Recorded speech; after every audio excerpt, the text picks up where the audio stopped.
Hello दोस्तों, कैसे हैं आप सभी लोग। आप सभी का स्वागत करता हूं फिर से अपने चैनल नॉलेज वाईजी पर। गाइस, आज हम इस वीडियो में 15 इम्पोर्टेंट एमसीक्यू को कवर करने वाले हैं जो कि हमारे अल्टरनेटिव डिस्प्यूट रेड्रेसल यानी एडीआर से संबंधित है। तो जितने भी कैंडिडेट इस वीडियो को देख रहे हैं एंड तक ज़रूर देखिएगा। अगर किसी ने अभी तक चैनल को सब्सक्राइब नहीं किया है तो चैनल को सब्सक्राइब कर लीजिए, साथ ही वीडियो को लाइक भी ज़रूर कीजिएगा। तो स्टार्ट करते हैं। सबसे पहला क्वेश्चन क्या कह रहा है, what is the primary object of ADR. Primary object क्या है, to provide the cheapest alternative to litigation, यानी कि लिटिगेशन में जितना खर्चा आता है उससे कम खर्चा हमारा एडीआर में आता है और एडीआर के द्वारा हम अपने डिस्प्यूट को रिजॉल्व कर सकते हैं।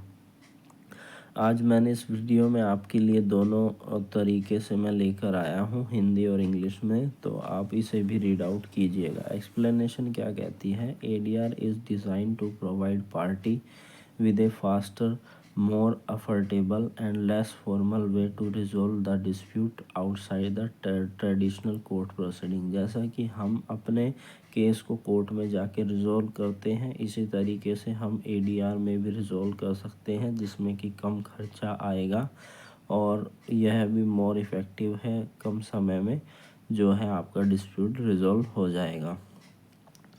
बात करें अगले क्वेश्चन के बारे में कि इन सभी में से कौन सा एडीआर का जो है एग्जाम्पल नहीं है, तो वो है हमारा लिटिगेशन, कोर्ट लिटिगेशन। एक्सप्लेनेशन क्या कहती है, court litigation is not a ADR method. ADR refer to method such as mediation, negotiation, arbitration that avoid going to the court, जो कि हमें कोर्ट में जाने से एक तरीके से अवॉइड किया जाता है। एडीआर से हम डिस्प्यूट जो है रिजॉल्व कर लेते हैं। बात करें अगले क्वेश्चन के बारे में कि कौन सी सेक्शन है एडीआर की जो आर्बिट्रेशन को डिफाइन करती है, तो सेक्शन नंबर 2(1)(a। बात करें अगले क्वेश्चन के बारे में उससे पहले एक्सप्लेनेशन समझ लेते हैं कि section 2(1)(a of ADR define arbitration as a process where the dispute are settled by the arbitral tribunal। बात करें अगले क्वेश्चन के बारे में, the process of resolving dispute through negotiation without the involving of any third party is called the negotiation. Explanation क्या कहती है, negotiation is a process of resolving the dispute between party directly without involving any third party. बात करें अगले question के बारे में, which of the following is true about the arbitration, तो the decision in arbitration is legally binding. बात करें अगले क्वेश्चन के बारे में उससे पहले एक्सप्लेनेशन समझ लेते हैं। Arbitration involve a neutral third party and it decision are legally bind and enforce in the court. बात करें अगले क्वेश्चन के बारे में, which of the following ADR method involve in a neutral third party who facilitate the decision between the party but does not make a binding decision। तो इसका answer है हमारा मीडिएशन। बात करें एक्सप्लेनेशन की, in mediation a neutral third party assist the party in reaching a mutual agreement but did not impose a decision on them. बात करें अगले क्वेश्चन के बारे में, what is the maximum period for which an arbitration award can be challenge under the arbitration and conciliation act, यानी कि कितने समय के अंदर, कितना मैक्सिमम समय बताया गया है कि कोई आर्बिट्रेशन अवॉर्ड पास कर दिया गया है तो उसे चैलेंज जो है हम कर सकते हैं 2 ईयर के अंदर। एक्सप्लेनेशन क्या कहती है, section 34 of arbitration and conciliation act, an arbitral award can be challenged within 3 months from the date of award extended by any additional 2 months। तो अब यहाँ पर जो एक्सप्लेनेशन में आंसर है और जो हमारा ऑप्शंस में है उसमें से कौन सा जवाब सही है, ये आपको हमें कमेंट सेक्शन में कमेंट करके बताना है ताकि बाकी स्टूडेंट इसे गलत याद ना करें। थोड़ा सा एफर्ट आपको भी करना है। बात करें अगले क्वेश्चन के बारे में कि इन सभी में से कौन सा ग्राउंड नहीं है जिससे कि आर्बिट्रल अवार्ड को जो है सेट असाइड यानी उसे रद्द किया नहीं जा सकता।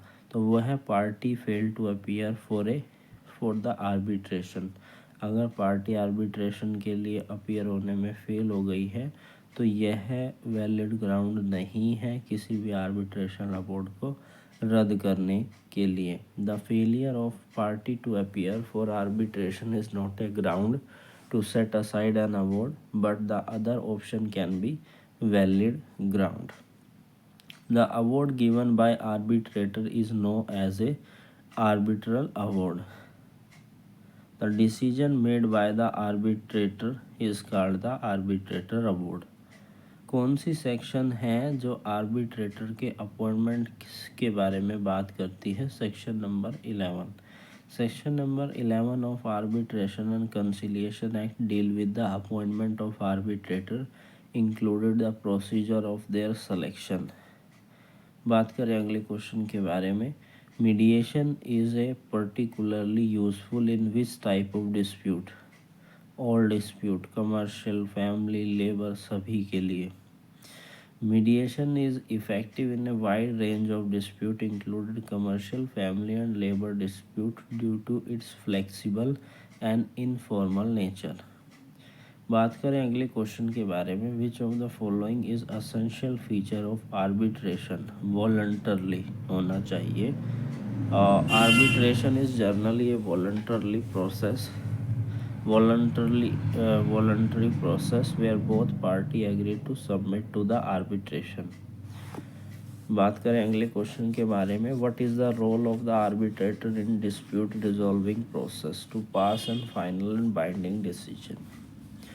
बात करें एक्सप्लेनेशन के बारे में, arbitrator's role is to hear the case and pass an final and legal binding decision based on the merit of the dispute.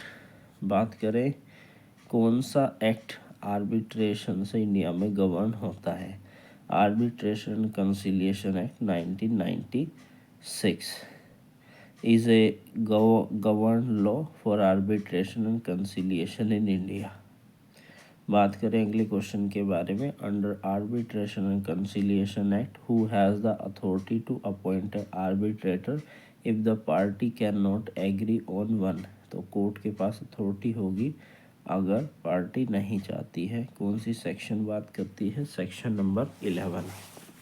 बात करें अगले क्वेश्चन के बारे में, what is the primary advantage of using of ADR traditional litigation?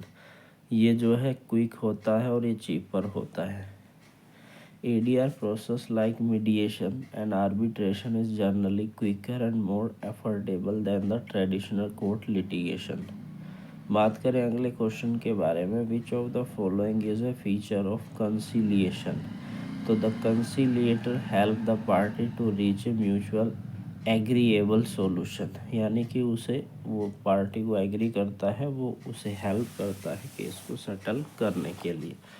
Conciliation is a process where a neutral third party the conciliator help the party to reach a settlement but does not impose a decision. अब बात करें what is a time limit of for the completion of arbitration proceeding? वो है 12 month. Under the arbitration and conciliation act the arbitration proceeding should be complete within 12 month from the date of commencement of the arbitration, यानी कि 1 साल के अंदर उसे complete कर देना चाहिए। बात करें कौन सी सेक्शन है जो डील करती है फॉरेन आर्बिट्रेशन अवार्ड को लागू करने से? वो है हमारे सेक्शन नंबर 48। बात करें अगले क्वेश्चन के बारे में, which of the following is A true regarding the conduct of A arbitration hearing? Arbitration hearing must be held in A private.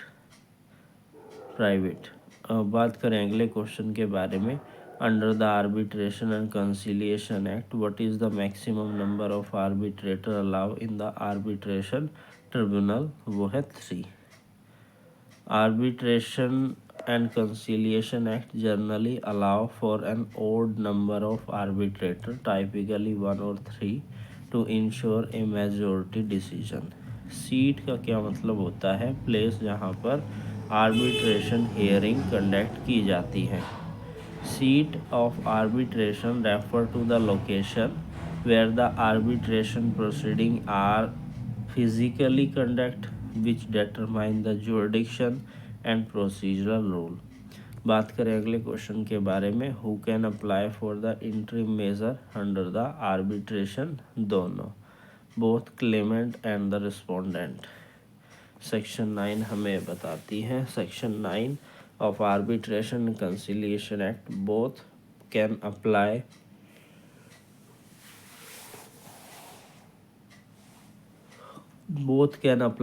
for interim measure before and during arbitration proceeding. बात करें इन सभी में से कौन सा ADR का part नहीं है? जूरी ट्रायल जो है पार्ट नहीं है. जूरी ट्रायल जो कि ट्रेडिशनल लिटिगेशन का पार्ट था बट ADR प्रोसेस का नहीं है. ADR method are alternative and avoid the use of juries. बात करें अगले क्वेश्चन के बारे में, कॉम्पिटियंस का क्या मतलब होता है? Competence of a arbitrator to rule in his और हर जुरिडिक्शन. बात करें अगले क्वेश्चन के बारे में, which of the following can challenge N arbitrator award? Only the losing party, जो कि उससे पीड़ित है वही जो है चैलेंज करेगी, दूसरी करेगी ही नहीं. कौन सा सेक्शन डील करता है इससे? Section number 34. बात करें इंटरिम रिलीफ किस सिचुएशन में पार्टी सीक करती है? अगर आर्बिट्रेशन सीक करती है आर्बिट्रेशन प्रोसीडिंग में, in which situation can a party seek interim relief in arbitration proceeding?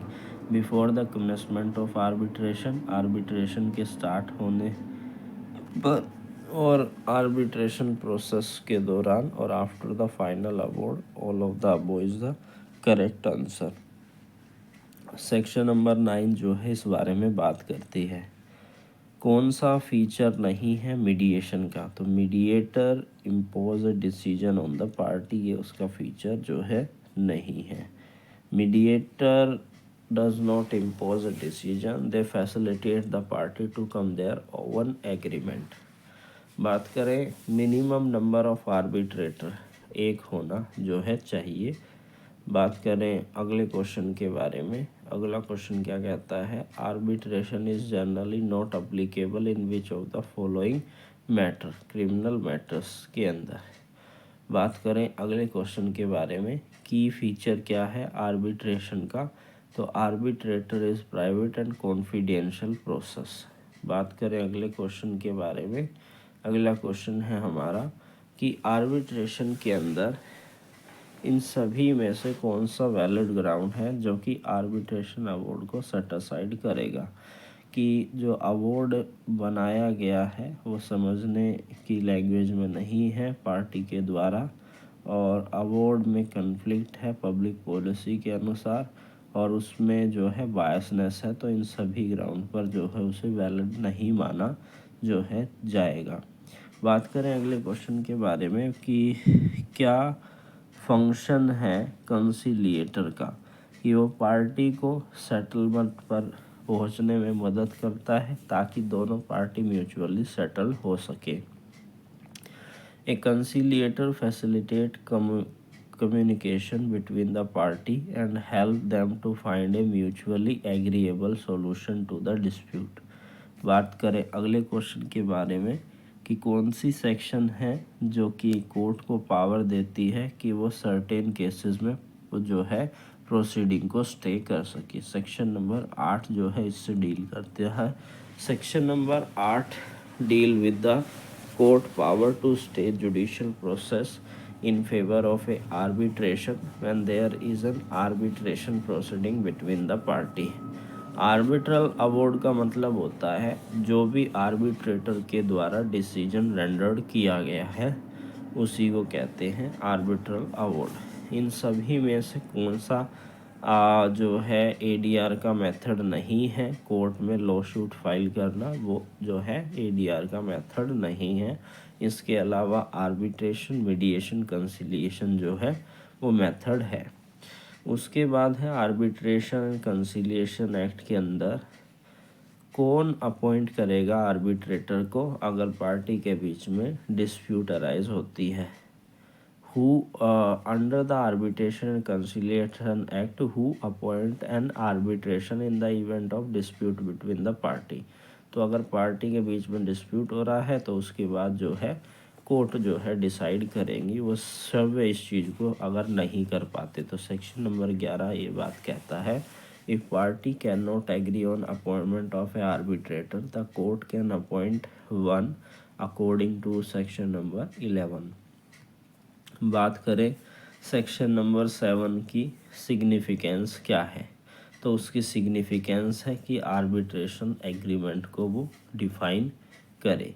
Section number 7 of arbitration conciliation act 1996 define an arbitration agreement, outline the requirement for an agreement to be consider valid for arbitration. बात करें अगले question के बारे में, characteristic क्या है mediation process की। The party may agree to any solution but the mediator does not impose any decision. बात करें अगले क्वेश्चन के बारे में कि इन सभी में से कौन सी ट्रू स्टेटमेंट है जो बात करती है कि आर्बिट्रल अवॉर्ड जो है लागू किया जाएगा। Foreign arbitration award can be enforced under the Arbitration and Conciliation Act 1996। बात करते हैं अगले क्वेश्चन के बारे में, मैंडेटरी आर्बिट्रेशन क्लोज का एग्जाम्पल कौन सा है। Party must submit to arbitration if the dispute arise, ये जो है मेंशन करना होता है। एक्सप्लेनेशन क्या कहती है, mandatory arbitration clause require the party to submit any dispute to arbitration without an option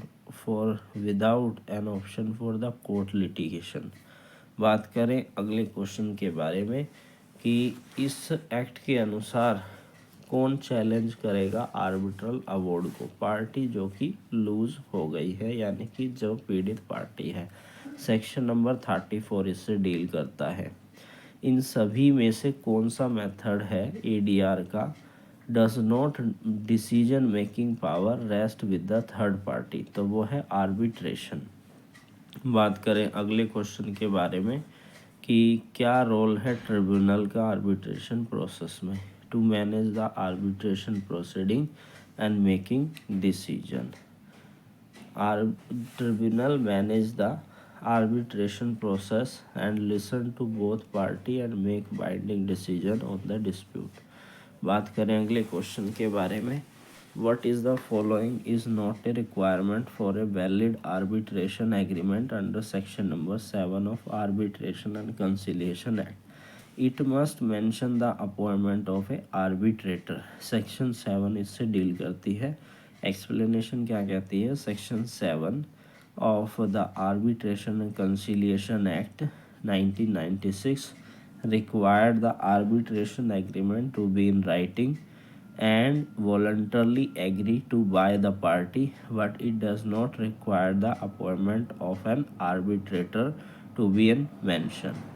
बात करें अगले क्वेश्चन के बारे में, इन सभी में से कौन सी स्टेटमेंट सही है आर्बिट्रेशन प्रोसीडिंग में जुडिशियल इंटरवेंशन के स्कोप के संबंध में। तो judicial intervention is allow only under specific circumstances. Judicial intervention in additional proceeding in limited to specific circumstance such as enforcement of arbitration award, challenge to the award under section 34। बात करें अगले question के बारे में, arbitration award को challenge करने की limit क्या है, 16 डेज। सेक्शन नंबर 34 इससे डील करता है। बात करें अगले क्वेश्चन के बारे में, what is the primary role of mediator, help करना ताकि पार्टी जो है सेटलमेंट पर वॉलंटरली पहुंच सके। बात करें अगले क्वेश्चन के बारे में, कंसिलेटर का क्या प्राइमरी ऑब्जेक्टिव होता है कि पार्टी नेगोशिएट कर सके कॉम्प्रोमाइज़ में to negotiate a compromise with assisting of a neutral third party. बात करें अगले क्वेश्चन के बारे में कि इंटरिम जो है मेजरमेंट आर्बिट्रेशन में जो कोर्ट ग्रांट करती है उसकी पावर उसको किस सेक्शन में दी गई है, सेक्शन नंबर 9 के अंदर। Section number 9 of arbitration conciliation act 1996 provide the court the power to grant an interim measure such as injunction and assert preservation during the arbitration proceeding. तो ये थे हमारे आज के 15 क्वेश्चन। आई होप आप इससे इंफॉर्मेशन ले पाए होंगे। फिर मिलेंगे एक नई वीडियो के साथ नए क्वेश्चंस पर।